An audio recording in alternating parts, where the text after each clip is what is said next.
욥이 참 이 같은 참 고난과 환난을 만났을 때에 그를 위로하기 위해서 친구들이 다녀갔습니다. 엘리바스가 다녀갔고 수아 사람 또 빌닷이 또 다녀갔습니다. 그런데 그들이 정작 이 고난을 당하는 욥에게는 위로의 말보다도 욥이 왜 이런 고난을 당하였는가 하는 그 인과 응보에 대한 이런 이제 변론만 할 뿐이었습니다. 우리가 어떤 어려움을 당하고 고난을 당하고 힘든 일을 당한 사람을 만나서 참 그 앞에서 그를 위로한다는 것은 굉장히 신중을 요하는 일이라고 그렇게 말할 수가 있겠습니다. 왜냐하면은 자칫 잘못 이제 말을 하게 되면은 위로받기보다도 오히려 그 말 한마디에 큰 이 상처를 받기가 쉽다는 거죠. 그래서 이제 세 번째 이 빌닷이라고 하는 이 빌닷이라고 하는 이 친구가 이제 찾아와서 역시 이 친구도 이 욥에게 이 같은 죄에 대한 결과에 대한 그런 이야기를 할 뿐이었습니다. 그런데 욥이 이 같은 변론에 대해서 오늘 본문 1절, 2절에 보게 되면은 아주 참 하나님 앞에서 너무나 겸손한 이 답변을 하는 것을 보게 됩니다. 거기 보면은 먼저 이게 2절에 보면은 진실로 내가 이 일이 그런 줄 알거니와 인생이 어찌 하나님 앞에 어려우랴 그랬습니다. 하나님 앞에 어려운 인생이 없다는 것입니다. 자신의 죄를 지적하고 자신의 잘못을 지적하고 현재의 이 고난의 이 결과에 대해서 이 죄의 문제를 가지고 변론하는 이 친구 앞에 그가 대답하기를 너의 말이 옳다는 겁니다. 하나님 앞에 의로운 자가 어디 있겠느냐? 이 세상에는 하나님 앞에 의로운 자가 아무도 없다는 것입니다. 이 사실에 대해서 일찍이 다윗도 시편 143편 2절에 보면은 그가 이런 고백을 했습니다. 주의 종에게 심판을 행치 마소서. 주 목전에는 의로운 인생이 하나도 없다고 그렇게 말씀합니다. 왜 하나님 앞에 의로운 인생이 하나도 없겠습니까? 이 사도 바울이 로마 3장 2, 3절에서 이런 말씀을 했습니다. 모든 사람이 죄를 범하였음에 하나님의 영광이 이루지 못해. 모든 사람이 죄를 범하였어요. 모든 사람이 죄인이라는 겁니다. 그렇기 때문에 어느 한 인생도 하나님 앞에 의로운 인생이 아무도 없다는 겁니다. 그래 욥이 이 같은 고난 가운데에 정작 그를 위로하러 온 이 친구들에 의해서 참 이렇게 자신이 당한 이 고난이 죄의 결과라고 하는 이 사실 앞에 욥이 더 이상 논쟁을 하지 않는 모습, 더 이상 그의 입을 열어서 자신을 변명하거나 자신을 핑계하지 아니하고 오히려 감히 하나님 앞에 누가 입을 열어 변명할 수 있겠느냐? 누가 하나님 앞에 핑계할 수 있겠느냐? 자신의 그 같은 삶의 이 결과에 대해서 스스로가 이렇게 인정하는 이 같은 욥의 아주 위대한 모습을 오늘 우리가 이 본문에서 보게 됩니다. 사실 욥이 이런 이 고난을 당한 그 배경에는 마귀의 계략이 있었어요. 이 마귀가, 이 사탄이 하나님 앞에 가서 하나님께서 욥의 믿음, 욥의 신앙을 너무나 칭찬하시니까 이 마귀가 이 계략을 펼친 거예요. 아닙니다. 하나님께서 한번 욥의 가진 소유물을 한번 빼앗아 보시고 심지어 욥의 몸도 한번 쳐보시고 욥이 정말 그런 고난 가운데서도 과연 하나님을 어떻게 반응할지 하나님 테스트 한번 해보세요. 그러면 분명 욥은 하나님을 욕하고 저주하고 아마 하나님께로부터 돌아설 것이라고. 이렇게 해서 이제 사실은 욥이 이 같은 엄청난 어려움을 당하고 고난을 당하게 된 그 배경에는 이 사탄의 역사가 있었어요. 왜? 사탄이 지금 욥의 이 신앙을 한번 테스트 한번 해보겠다는 겁니다. 유혹을 한번 해보겠다는 겁니다. 그런데 우리가 계속해서 이 욥기의 말씀 묵상해 보면은 욥의 신앙은 처음부터 지금까지 조금도 변함이 없는 그런 모습입니다. 그의 입술로 한 번도 하나님을 저주하거나 원망하거나 불평한 적이 없는, 오히려 오늘 본문은 이거예요. 감히 하나님 앞에 우리 인간이 무슨 말을 하려? 물은 할 말이 없다는 겁니다. 이게 욥의 일관된 이 신앙의 모습을 우리가 이 욥기에서 우리가 볼 수가 있겠습니다. 여러분, 오늘 우리가 여러 가지 많은 또 시험도 당하고 환난도 오고 여러 가지 많은 위기 상황 속에 처해 있을 때에 오늘 우리 신앙의 가장 중심, 이 핵심은 뭐냐? 내가 믿는 하나님이 어떤 분인가에 대한 분명한 신앙 고백이 필요하다는 것입니다. 하나님께 대한 분명한 신앙의 확신이 있어야 한다는 겁니다.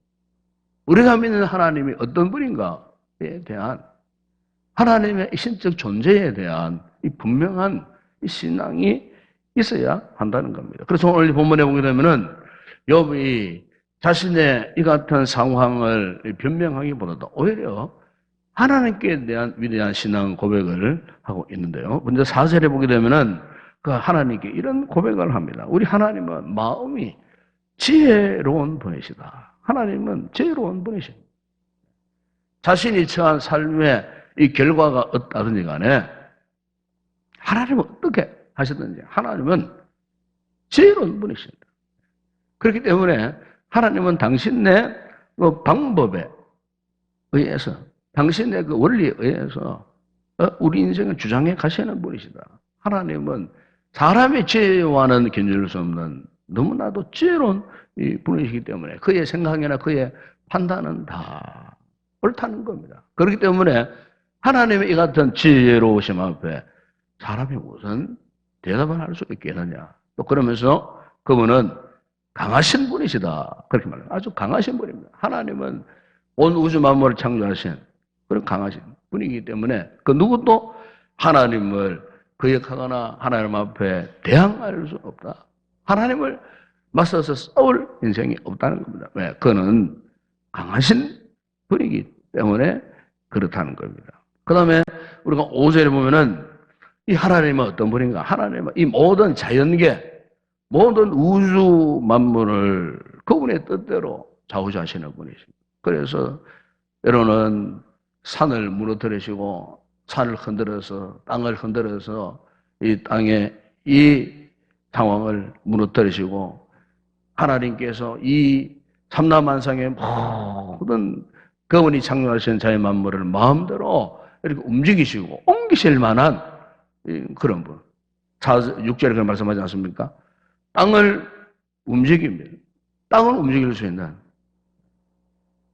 이 모든 하늘과 땅을 마음대로 좌우자할 수 있는 그런 분이시다 하는 거고, 또 7절에 보면은 그가 해를 명하여서 해를 뜨지 못하게 하시는 그 하나님. 하나님께 해의 각도까지도 마음대로 움직여 버리시는, 동해에서 서로 해를 떠서 지게 하시는 그 모든 원리, 또 하나님이 좌우하시는 전능자의 그 손에 그 모든 것들이 다 속해 있다는 것입니다. 8절에 보면은 그가 바다 물결까지도 엄물하지 못하도록 그 바다도 마음대로 밟으시고 마음대로 바다 물결의 그 높이도 마음대로 좌우하시는 그 하나님. 이 모든 것들이 바로 이 창조주 하나님의 손 안에 있다는 것입니다. 요즘 우리 시대가 참 너무나도 참 혼란한 시대에 이렇게 지금 우리가 살고 있습니다. 과거 우리가 한 번도 경험해보지 못한 이런 시대에 우리가 접해져 있습니다. 이 자연계가, 생태계가 이렇게 파괴되고 혼란스러워지고 또 내적으로 외적으로 여러 가지 많은 어려움들이, 환란들이 아마 앞으로 이보다 더 큰 환란도 올 수 있다 하는 그런 얘기도 많이 하고 있습니다. 지난주에 어떤 유명한 베스트셀러 가운데에 2050년을 앞으로 2050년 앞으로 30년 후에 되어질 이 상황들이 자연과학자들이 아주 연구하고 또 이렇게 연구해서 쓴 아주 유명한 책이 하나 있었는데 그 책에 보면은 앞으로 2050년쯤 되면은 지금 우리가 경험하는 이 어떤 재난보다 더 크고 또 무서운 재난이 온다는 거예요. 이게 자연과학자들이 공통적으로 하는 이야기예요. 그런 큰 환란, 큰 재난, 뭐 어떤 지금보다도 더 무서운 그런 상황이 온다 할지라도 그 모든 상황을 다스리고 교훈하시는 분은 하나님이십니다. 창조주 하나님 하신 일입니다. 인간이 어떻게 그 앞에서 가타부타 그 무슨 말을 할 수 있겠냐. 오늘 여기 욥이 하나님 앞에 신앙을 고백하는 그 내용들이 바로 이런 내용이에요. 우리 인간이 하나님 앞에 어쨌든 어떤 상황을 만난다 할지라도 인간은 하나님 앞에 그저 순종할 뿐입니다. 뭐 말을 할 수 없는 무익한 존재. 인간이 가지고 있는 어떤 무력이나 힘이나 건강이나 뭐 재력이나 우리의 생명까지도 사실은 하나님이 한번 그도 가시려고 마음먹으시면은 옴짝할 수 없는 그 같은 상황. 우리 인간은 철저하게 하나님 앞에 무력한 존재예요. 우리가 신앙생활에 있어서 참 중요한 것은 바로 이 사실을 우리가 고백할 줄 알아야 돼요. 우리 인간에게 좀 힘이 있다고 해서 무엇을 좀 가지고 있다고 해서 우리가 하나님 앞에 결코 교만할 필요가 하나도 없어요. 여러분 잘 아시겠지만 지금 이 북한 상황이 지금 만만치 않은 상황입니다. 유력한 뭐 소식이나 이런 걸 들어보게 되면 지금 김정은이가 거의 지금 뭐 설인 상태에서 못 일어나는 상태. 심혈관적으로 수술을 받다가 잘못돼갖고 지금 모처에서 지금 완전히 지금 쓰러지는 그런 상태. 중국에 의료진들이 갔어도 손을 못 대는 뭐 이런 지금 이제 윤곽이 지금 드러나고 있는 이런 상황이 아주 정통하지는 못하지만 대부분 사람 그렇게 지금 생각을 하고 있어요. 이 급변하는 이 같은 시대적 상황, 이 모든 이런 상황들 속에서 우리 믿는 자들은 방금 우리 찬송가의 가사처럼 하나님의 뜻을 구하는 것이 우리 인생이 할 수 있는 최선이라는 것입니다. 이 신앙생활에서 하나님의 뜻을 구하는 것. 이 모든 환란에 비바람이 몰려가도 오늘 욥처럼 하나님 앞에 그분의 뜻을 구하는 것. 오늘 우리의 신앙에 있어서 가장 중요한 핵심 가운데 하나인 것입니다. 우리 이걸 놓쳐버리면 안 돼요. 전염병 하나로 지금 수백만 명이 감염되고 수십만 명이 참 이렇게 죽는 이런 상황. 이게 보통 상황이 아니잖아요. 1차, 2차 대전을 경험했지만 이렇게 많은 인명이 죽고 참 이렇게 병드는 그런 시대가 없었던 겁니다. 이런 무서운 이 환란의 바람이 지금 그 세계에 불고 있는 이런 상황 속에서 오늘 우리 믿는 자들, 오늘 교회들이 진정으로 구할 것이 뭐겠습니까? 하나님의 뜻을 구하는 거. 그분의 뜻을 알고 욥처럼 이 같은 무서운 이 같은 환란 속에 있었지만 그는 전부터 끝까지 하나님 앞에 입을 열고 함부로 말하지 않았다. 왜? 그분의 그 하시는 그 모든 계획들이 지혜롭기 때문에 분명하기 때문에 그분의 판단이 옳기 때문에 이 미천한 인간이 하나님 앞에 무슨 말을 하겠느냐. 그래서 그가 변명하고 싶은 것, 핑계하고 싶은 것, 이 모든 것을 다 이렇게 철회합니다. 거두어드립니다. 그러면서 읽지 않았습니다. 오늘 마지막 14절에 보게 되면 이렇게 말씀합니다. 하물며 내가 감히 대답하겠으며 그 앞에 무슨 말을 택하랴. 15절에 보면 가령 내가 의로울지라도 대답하지 못하였고 나를 심판하실 그에게 그냥 간구할 뿐이며 그랬습니다. 하나님 앞에 기도할 뿐이며 내가 지금 이 같은 참 마지막 하는 순간과 같은 이 엄청난 이 시련, 고통, 이 환란의 밤을 지나지만 내가 그분 앞에 무슨 말 하래요? 그냥 내가 그냥 하나님 앞에 그분 앞에 그냥 기도할 뿐이에요. 네. 기도한다는 말은 무슨 뜻입니까? 하나님의 뜻을 구할 뿐이라는 겁니다. 오늘 우리 주변에 되어지는 이 모든 이 상황에 대해서 우리 믿는 자들이 그저 하나님 앞에 뜻을 구할 뿐이에요. 기도할 뿐이에요. 어차피 이 세상은 그분이 주장하시기 때문에 환란이든 질병이든 뭐 전쟁이든 재난이든 그 모든 것들이 결국에는 그분이 다 좌우지하시기 때문에 그분의 손 안에 다 있기 때문에 환란의 포봉이 아무리 거세게 불어도 결국은 알고 보면은 다 그분이 바닷물의 용융함도 그분이 다 통제하시는 분이시기 때문에 하늘과 땅의 모든 권세와 능력을 그분이 갖고 계시기 때문에 이 미천한 우리 인간들이 하나님 앞에 무슨 말 하래요? 무슨 핑계를 하래요?